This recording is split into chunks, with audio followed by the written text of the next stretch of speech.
या वर्षी अरबस्तानातील सर्व लोक त्यांनी आलेल्या इस्लाम धर्माशी एकनिष्ठ झाले. माझे पैगंबर सल्लल्लाहु अलैहि वसल्लम आयुष्यभर मानव जातीच्या कल्याणासाठी झटले.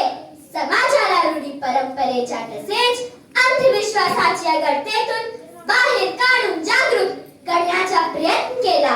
आपल्या शेवटच्या हज प्रवचनात माझ्या पैगंबरांनी शिष्टाचार व नैतिकतेच्या पवित्र शिकवण दिली.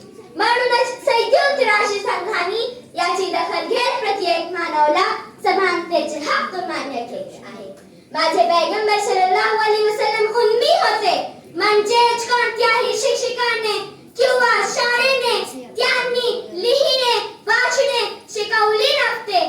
तरीही माझे पैगंबर सल्लल्लाहु अलैहि वसल्लम हे आदर्श शिक्षक ठरले, जगाचे शांतीदूत ठरले. माझ्यासाठी ते आदर्श आहेत. साऱ्या जगासाठी हे आदर्श आहेत. त्यांच्या मार्ग अनुसरून आम्ही या जीवनात यशस्वी होऊ शकतो. इतके बोलून मी माझे भाषण संपवते.